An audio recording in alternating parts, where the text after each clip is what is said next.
huge move on the far turn, and Calvin Borel saving ground every step of the way, but it's hard spun to catch as they come off the turn. A mile and 37 flat, and Street Sense draws alongside as they move headlong into the final furlong, and Street Sense has roared from 19th position to first in the Derby. Hard spun tries to hold for second, and then farther back in Sedgefield on any given Saturday, and here is Street Sense, a stretch running sensation to win the Derby by 2. Hard spun was second, Curlin finished third, and I'm a Wild and Crazy Guy was fourth. The final time for this Derby, 2 minutes and 2 seconds. Street Sense breaks the jink, the first winner of the Breeders' Cup Juvenile in 22 years to have taken the Kentucky Derby. Calvin Borel, very popular in the Riders' Colony. Look at him. He is absolutely beside himself, standing straight up in the irons, accepting congratulations. His first Kentucky Derby, and Carl Nafstra wins for the second time. He mapped out a plan.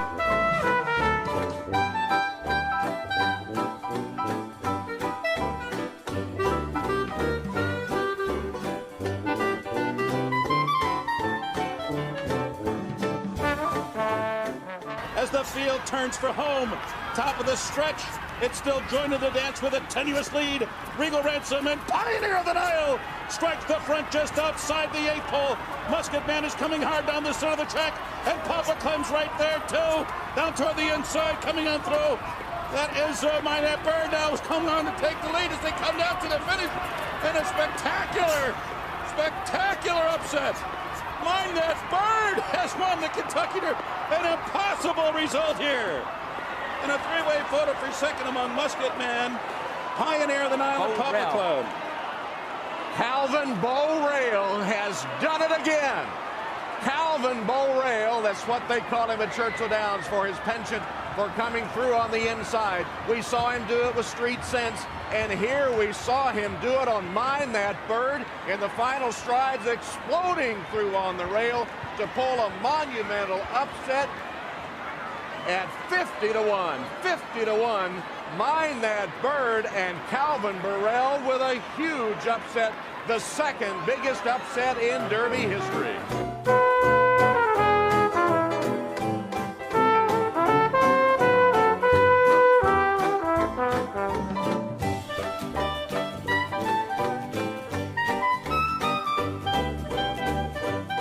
And Calvin Borel and Rachel Alexandra given a bit of a cue, opening up with a quarter to go at Pimlico. Big drama trying to hold on down to second there. Papa Clem is in between horses. Frisian Fire on the far outside, laboring along with just about a furlong left to go. Rachel Alexandra, she's got a 3-length lead. Here comes Musket Man. Musket Man charging, and Mind That Bird on the far outside. The Derby winner, Mind That Bird, closing the late gap, but it is Rachel Alexandra. She's simply above and beyond them. A filly has won the Preakness. Mind That Bird was second. Musket Man was third. Followed in fourth position there by a Flying Private.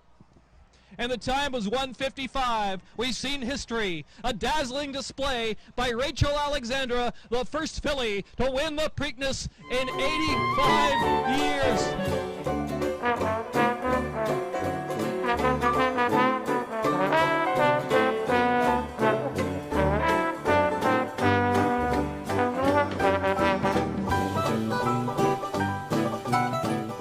And doubling there on the far outside as the field turns for home. Noble's Promise has the lead. Super Saver down on that fence. Now he's in front. Super Saver, Calvin Borel, 1 furlong from the Derby here. Noble's Promise runs in second. Patty O'Connell is now third. Make music for me. Big ball shot now fourth on the outside. And they're coming down to the finish. And it is Super Saver. A late run from Icebox. But it's Super Saver and Calvin Borel. The unflappable Calvin Borel riding that rail to victory once again in the Kentucky Derby. Icebox and Patty O'Connell.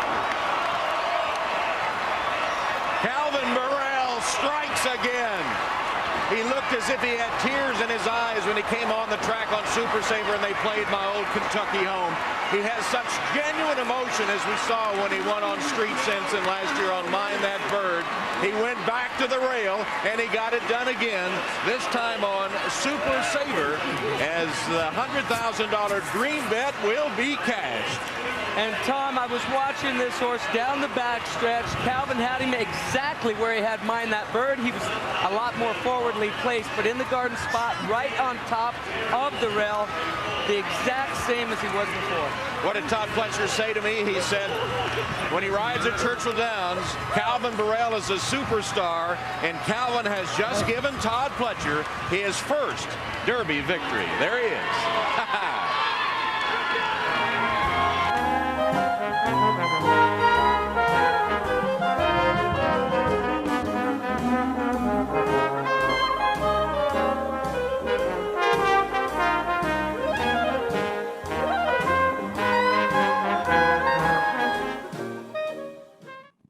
You are easily, Thank you. you are easily the most fun person to cheer for. But no question about it. And got Todd Pletcher off the Derby duck. That was impressive. So first of all, thank you so much for joining me today out of your busy schedule. Thank you.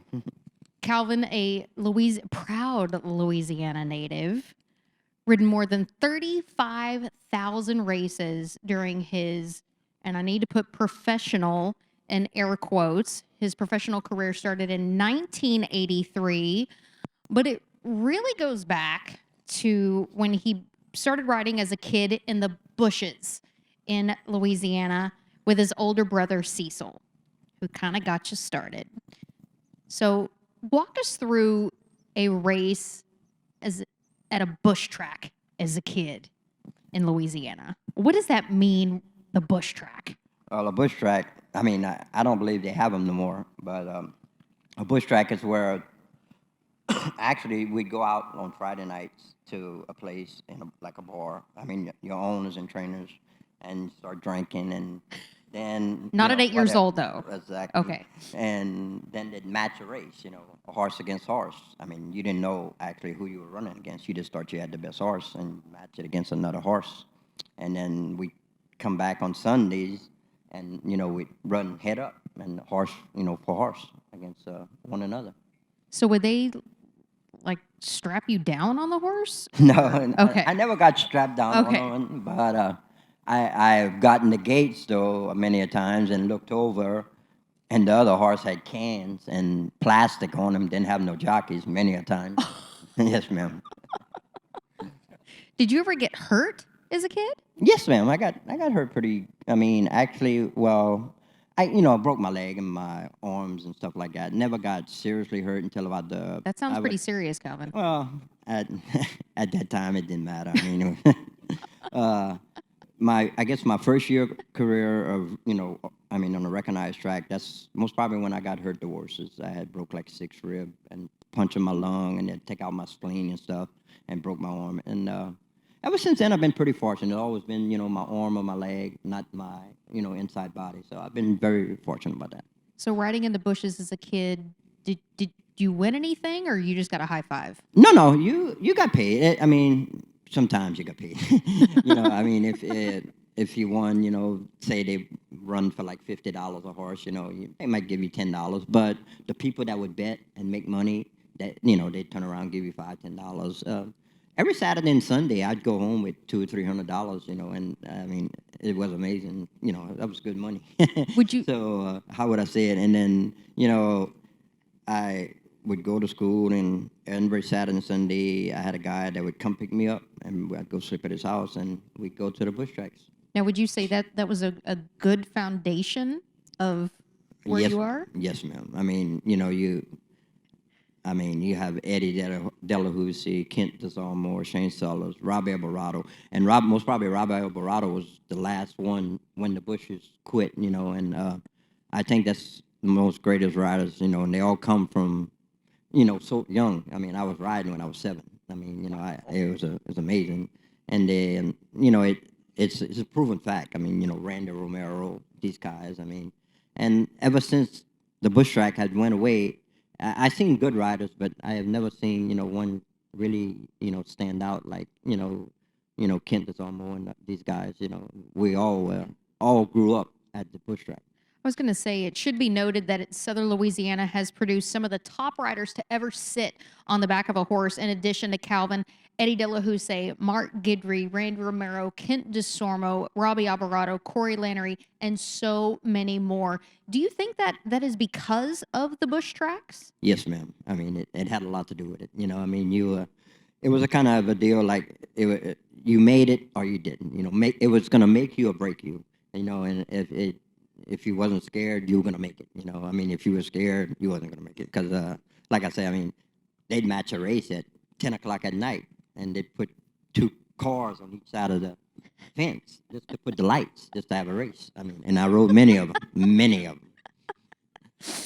So obviously Calvin transitioned very well from the bushes to his professional career, and actually won with his very first mount at Delta Downs in Vinton, Louisiana. Do you remember that mount? Yes, ma'am. Dancing Jazz. Yep.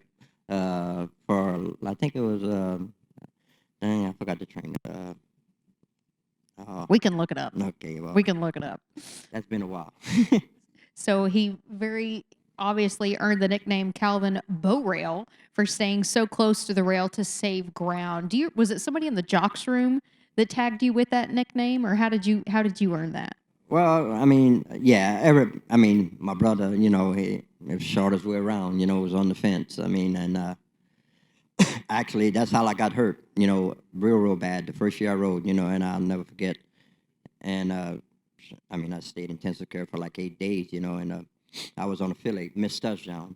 And the owners, she fell with me, blah, blah, blah, and was in the hospital, and I got back up in about 6 months, and the owners didn't want to have nothing to do with it no more, so they got out. So my brother bought this filly, and actually, she was the first one I rode back. Oh, really? Yes, ma'am. And I'll never forget when he threw me up, he said, I'll make you or break you right here. I'll see what kind of guy you It's are. a promise or a threat? Well, I don't know what it was, but he was tough. But he made me. He made me a good rider and made me, very work ethic, and made me earn it. Didn't just get it. And I've been very blessed. He's like my stepfather, and then I had my agent Jerry. Was with me for 23 years. Had good people around me, and just unbelievable. And like I say, my mom and dad got to see my first Derby, and that was very special. They didn't get to see the other 2. They kind of had me kind of late, but I mean, I wouldn't give it up for the world. Well, Calvin's talent was very quickly recognized, and it wasn't long before he started racking up stakes and graded stakes wins. Currently sits at 94 graded stakes victories. Now, he was thrust into the national spotlight in 2007, scoring his first Kentucky Derby, as we saw on the favorite Street Sense for trainer Carl Nafsker in spectacular last to first fashion. Now, what went through your mind when you were on that gallop out? It was amazing. I mean, you go blank. I mean, especially that first one, you go blank. I swear, from the 16th pole to the wire, I was numb. I mean, I knew he was going to win. It was. I just went numb, and then once you pass the wire, you just hear this big, loud people screaming. It's the dangest thing you ever heard. Oh my God! I mean, it's amazing, but it's a good feeling. I tell you what, the best feeling in the world. I mean, you would not imagine. Now, Pat Day was here briefly for the first dawn at Oaklawn, and he was saying during the playing of My Old Kentucky Home, you're not a true racetracker unless tears come to your eyes, because it's such a surreal moment. Yes, ma'am. It's how would I say it makes you melt. I mean, it's a race that when you come out, that's the first thing that hits you. And then I seen a lot of riders, just fold just because of that. I mean, it'll hit you. It'll hit you hard, especially if you haven't been there, done it. Right. It takes a little your concentration somewhere else. So I always try not to. I have rode a couple of derbies before. The ones that like Street Sense, when I always said if I was going to win it, it was going to be him, because he was a special horse. I mean, when when the Breeders' Cup did staff on him, it was just unbelievable. And I knew if he'd stay sound and could just stay on the right track, and he was going to be my Derby, my Derby winner. And he got beat in the Bluegrass the race before, but I didn't lose no confidence. I said it was on the poly track. I knew Right. he just didn't like it, and I just had so much confidence in this horse and Mr. Carl too, and from day one he was my horse. I didn't have to worry about nothing, and that was a big play. No matter what, I got to ride him, so I could do what I want with this horse because I knew he had the ability to put me where I wanted at any time. It might have looked stupid, but he was a great horse. Now, when you first started riding, did you kind of set goals or aspirations for yourself of just riding in the Derby or winning the Derby? Because a lot of jockeys, set these big dreams, and unfortunately, a lot of them don't get to be there. I mean, well, actually, my dream was to ride it. I mean, that was my dream, just to get there. Yeah. If ever I could get to the Derby, I just love to get there. That's every jock's dream. Right. Believe what I'm telling you. I don't care what they say. It's to get there. Now, winning it, it's a different ball game. One of the riders, Pat Day, one of the greatest, I think, in the world, got to ride it so many times and won it one time. Right.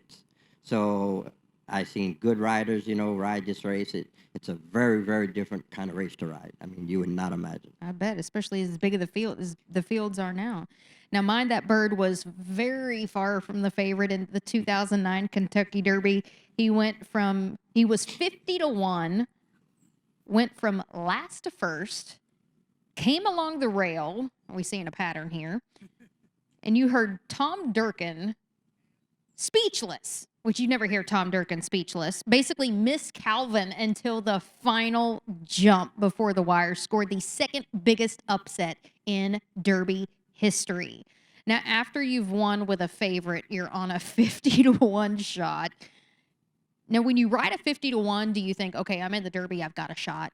Exactly. When I ride the Derby, I got a shot. So many things a million bad things can happen and one good thing can happen, okay? It's so many things can happen in the Derby. It's a very, so you have to go out there. It's 20 horses. They all 20-1. Believe what I'm telling you. Yeah. I mean, that's the way I look at it. In a race like that, is it all from the break? It's kind of like quarter horse racing. It's all at the break. It has a lot to do with it because you want to get position going into the first turn, and every Derby they get piled up in the first turn. You have about 6, 7, head to head, and then somebody's gonna have to come out sooner or later, and you just don't want to be behind that guy that comes out, and then everybody gets a cluster. But you have your first flight, second flight. I always like to sit like in the third flight and let them do their stuff. Let them screw it up. Exactly. And if you and then if you have the horse and then just start creeping up down the backside and find your spot, and actually mind that bird, he took me there so quick. I mean, when I got at the 3/8 pole and I kind of just squeezed on him, and I went from oh God, down the backside, I must have been 15 lengths behind the second to last horse, and I got there so quick to the last horse. I said, damn. And then, then I said, well, Calvin, you better use your head because you have some pony under you, and I mean, the colt, he was 50-1, but if you went back and watched his races and as a 2-year-old, He was in a very Woodbine, impressive 2-year-old. yes, ma'am, and then I Chip Willie bought him, and he really couldn't get nobody to take him back, and ride him with comfort. They always had him in the race, and I worked him, and actually he went in like 104, but boy, he galloped out so good, and so I said, oh, okay, I'm not saying he's going to win, but he can finish, And that Derby year, it wasn't really that much of a field. Apparently, the favorite scratched that morning, if I'm not mistaken. Mm-hmm. And it come up pretty weak, so, and I went back and looked at his 2-year-olds where he was coming from a mile back, and then right to before the Derby, they were having him close. So, I said, well, I didn't want to be that far back. They bumped me pretty good leaving there, but we got back, and it ended up being good. I believe he was a sovereign winner as a 2-year-old. You're right. Yeah. But the story gets even better. The Preakness. Calvin takes off the Derby winner to ride Rachel Alexander, who won the Oaks. Dun, dun, dun. In the Preakness. She wins, as we saw. He became the first jockey to win the first 2 jewels of the Triple Crown on 2 different mounts. That had to be what goes through your mind when having to make that decision? And how do you tell Chip Woolley, "Oh, I'm taking off your Derby winner to ride a filly in the Preakness"? It was hard. Did he take his crutch and want to shove it where the sun doesn't shine? Well, I let Jerry do it. Okay, Jerry Hissom was his longtime jockey agent who represented him for over 20 years, and Jerry is a red coat here since he's retired. How I can't imagine were there how many sleepless nights did you go through? Because there's only a couple of weeks Yep, you only had between 3 the weeks, time I think, span exactly, of those 2.5 2 weeks. races. It was bad for a while. I mean, about 3 nights, it was tough. You know, and then she was going to a different person. Right. She went from Hal Wiggins to Steve Asmussen. Exactly. And, so it was and everything was changed, I said, and I'll never forget, I called Steve and I asked him, and I said, "Steve, I'd love to ride my filly." He said, "Well, Calvin, she's yours. If you want to ride her, she's yours. So if we get her brought, she's yours." And I said, "Okay." And so we just left it like that. And the morning that they went to get her, I'll never forget, I went to Steve's barn and I talked to Mr. Jackson, and I told him, I said, "I'd love to stay on the filly." I thought she was one of the greatest horses I've ever been on. I mean, she had a talent of clipping speed, that was just amazing. I mean, she'd go 22, 46, one night. It didn't matter, she would take you to him, and she was a special horse. Well, that's the fact that Mind That Bird came running at the end of the Preakness. Did you see him? Yes, ma'am. I had my eye on him. I mean, I knew. Come on, Rachel. Come on, Rachel. Yeah, we went, and matter of fact, I had the 13th hole with Rachel that day.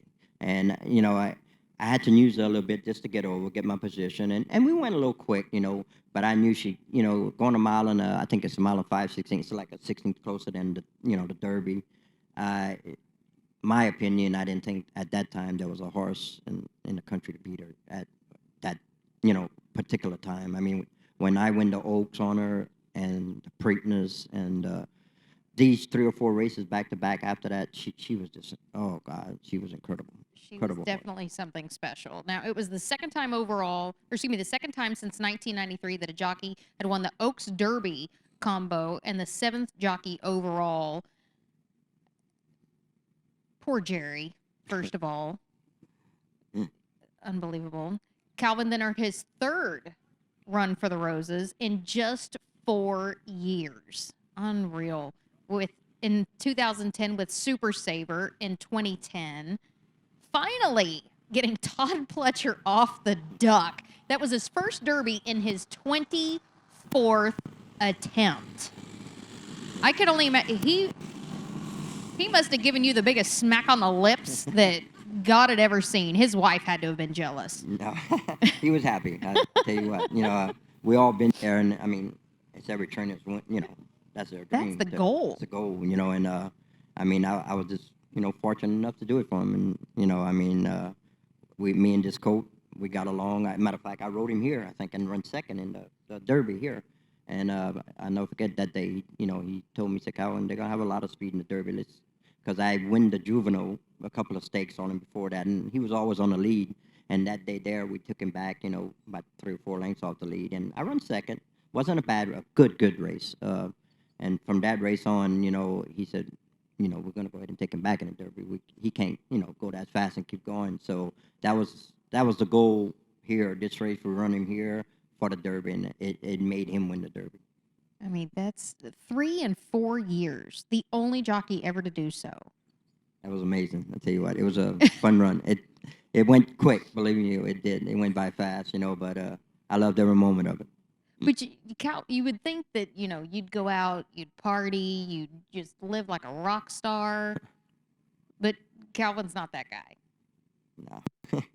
What do you typically do after a big win? And like the Derby, we where went are to you? a No, but normal seriously, restaurant. where are you the next morning though? Tell him.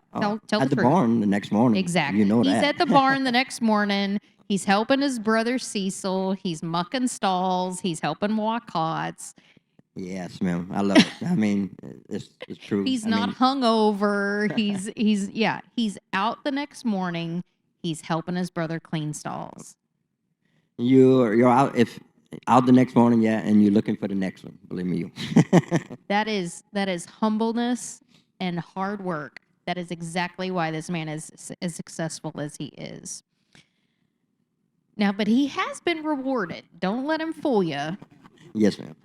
That's why his agent Jerry has those, and Calvin have those big old Kentucky Derby rings. Jerry wears them. I'm sure they're in your jewelry box Yes, at ma'am. home. Jerry wears his. Jerry shows them. Jerry shows them I off, don't blame believe him. me.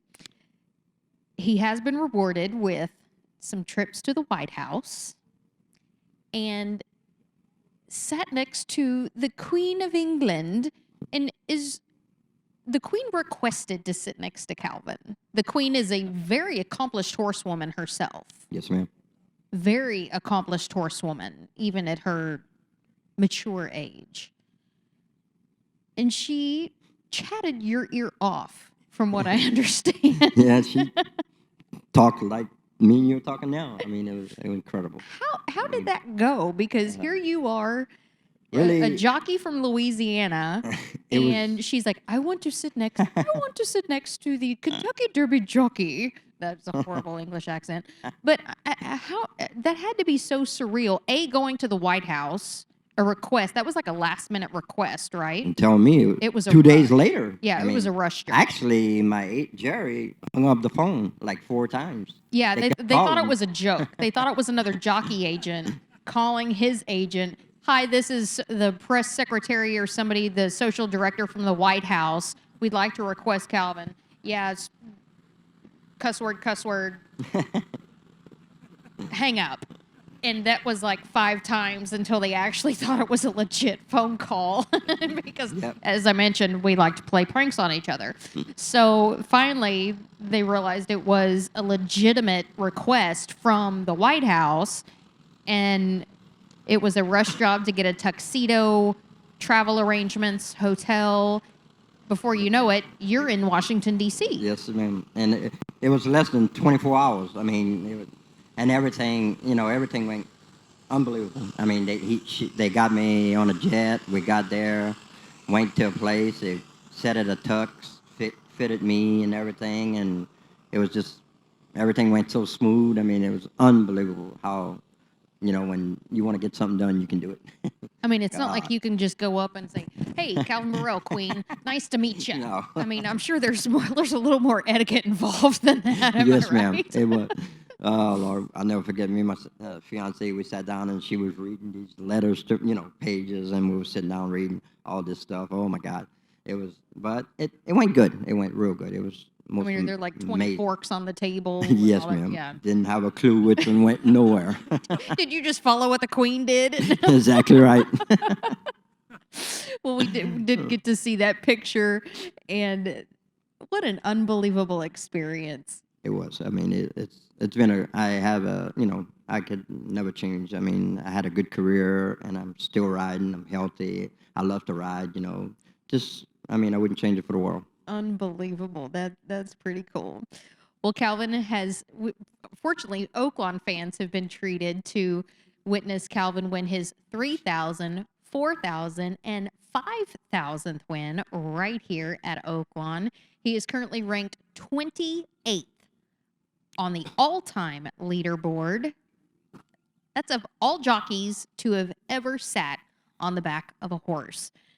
Did you ever think that when you first started riding in 1983 that No, Calvin, that is unbelievable. Yes, and ma'am. I know your parents and Cecil, that is some hard work, my friend. Yes, ma'am. I've been very fortunate, very blessed. I mean, I did real good for myself, and That's I an had good understatement. good people behind me. Had a good guidance. that's the main thing to make a good rider. You Well, need somebody. unfortunately, a lot of people do get sidetracked, Yes, and ma'am. you have not been one of them. No, ma'am. And like I say, I owe it to my brother. He kept me on a straight road, earlier in my life, Mm-hmm. and good guidance. I mean, every good young rider now needs a good guidance. Yes, they because do. you make you make pretty good money, and it can sidetrack you very, very easy. Well, he was recognized by his peers by being inducted into the National Horse Racing Hall of Fame in 2013. What does that mean to be recognized on a national level by your peers? It's a very good feeling. I mean, to know that especially coming from Louisiana, like Eddie De La Houssaye, Kent someone of them guys being there and representing that to you, it's a awesome feeling. So when that day came, I know his longtime agent Jerry Hissom was there.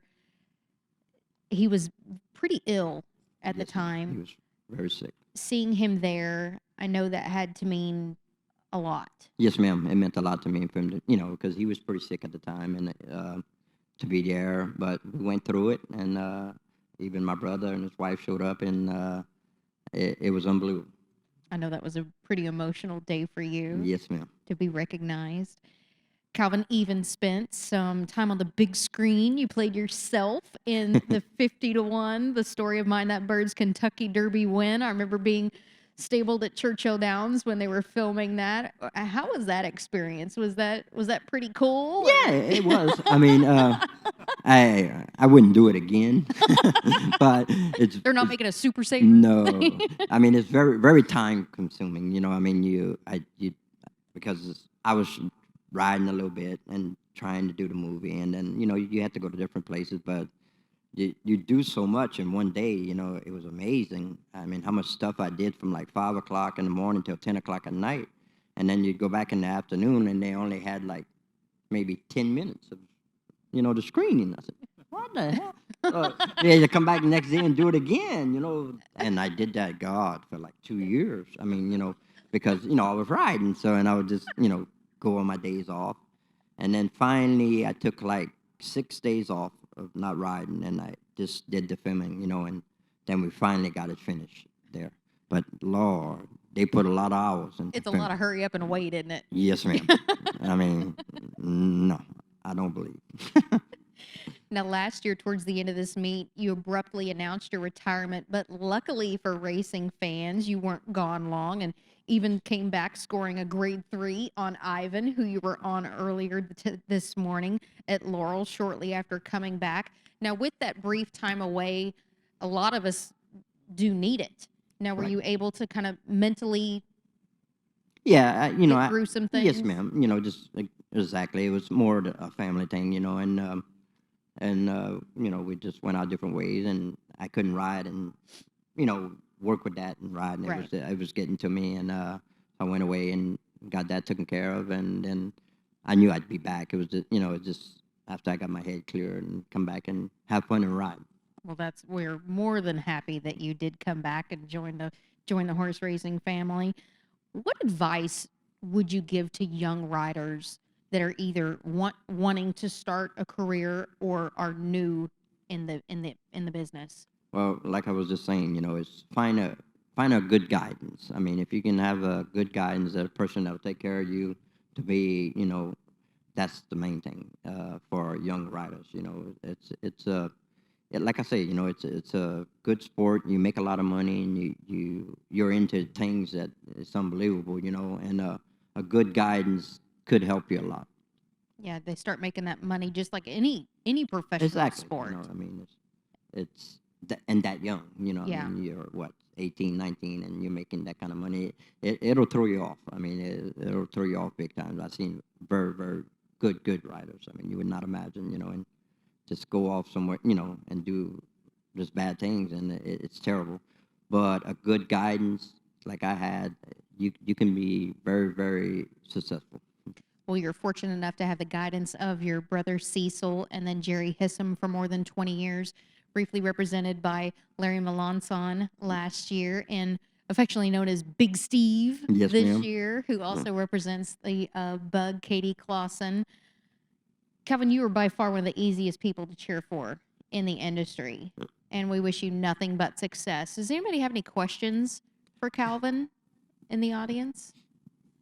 He's on several today. You can ask if he likes anything today. Yes, sir. Yes. Calvin, when you're riding a horse like Mind That Bird and you're way back, at some point you nudge him to go, but you can feel. Can you feel how that horse is just going to take off? Well, no, actually, like I was just telling her, I was about 14, 15 lengths behind the second to last horse, and I kind of, squeezed on him a little bit, and I got to the second to last horse quick, and I said, oh, well, Calvin, you got some horse on it. Yes, sir. And, then it makes you, pick up your head and, make sure you put him in the right spot in case, you have that kind of pony. And when I got there so fast, then it caught my attention, and I said, well, I got to put this horse in a good spot. I can maybe, run second or third, fourth for these people. And but then when we turned for home, they had a wall of horses, and I was gonna go around them, and then I seen the guy on the inside. He started hitting his horse left-handed, and Mind That Bird, he was a very small horse, and he had a quick turn foot, and believe me, he put me through it quick. You can feel it. Yes, sir. Yeah, you can feel it. Yes, ma'am. So when you lead a horse and you ride it for the first time, can you tell a horse is going to be a winner? No, you can't. No. No, ma'am. I mean, the horses you work in the morning, you like, there's different class of horses. Now, to run them in that right class, then, no, you ain't going to tell me. You can kind of read body language, though, right, Calvin? Yes, ma'am. Yeah. Yeah. You have Exactly. a reputation for riding on the rail. Is that the most dangerous place to be? Is that the reason other people don't do it? No, not really. I mean, that's not true at all. The most dangerous place to be is about, I'd say, a neck behind two horses, and you're right in the middle of two horses, and you're not all the way in there. But if you're on the fence and there's one horse, you know that he cannot go nowhere. And a horse feels safe there than between two horses, a lot safer. Now, that I learned a long time ago. Now, if you're going between two horses, yes, you got to pay attention because sometimes they'll jump into heels. But on the fence, if you can get through on one horse or two horses, his fence is his guidance, so he's going to be fine. He won't go to the left. So you just, got to pay attention, make sure he doesn't jump into the other horse's heels, But other than that, it's like a guidance. I mean, a horse, if you can get a good horse to run on the fence and not be shy, and some of them do like it and some don't, some just don't like to be against the fence, but I was very fortunate. The horses that I rode in the big races, like Rachel, I would never put her on the fence, never. She didn't like it at all. She loved to be 3 or 4 away from the fence and her ears flapping. She did in the morning, afternoon, she never liked to be on the fence. So you know that before the race every time? Yeah, with these kind of horses. That'd be a bad time to figure that out. Yes, yeah. At that time, with these kind of races, yeah, you really know what kind of horse you got, where you can put him. And, like Street Sense, him, God, he was one of a kind. I mean, he inside, outside, it didn't matter. He'd go, wherever I'd point him, he'd go. It didn't matter. He was a talented horse. Let the Calvin be your guide. Yeah, exactly. Anybody else? Yes, sir. Would you like to ride in another Kentucky Derby? Yes, sir. Yeah, sure. Well, that's rhetorical. That's why I'm here. Anybody else? Yes, sir. I've seen and read other interviews that you've done in print and also, and you seem to have a really special bond with Rachel. Is she the best horse you ever had? Yes, sir. Yeah, she was special. She was, between her and Street Sense, it's hard to say. She was, exactly, but she was a special horse. I mean, she did things that were, as a 3-year-old, beat the old horses, and, I mean, she was special, very special. She was a lot of firsts. Yes, ma'am. I mean, that's, you yourself have done a lot of firsts. I mean, Right. That's a true God-given talent right there. Anybody else? Special. Bueller. I cannot thank you enough, Calvin. You're This was welcome. a true treat.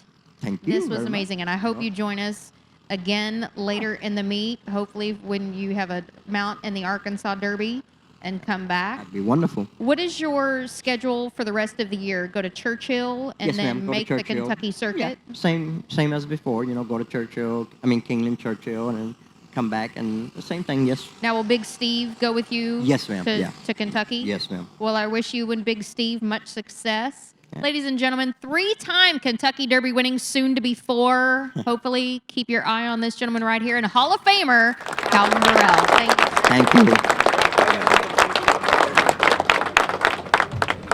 Wonderful. All right, looking right here. Hey, Calvin, you give me one favor.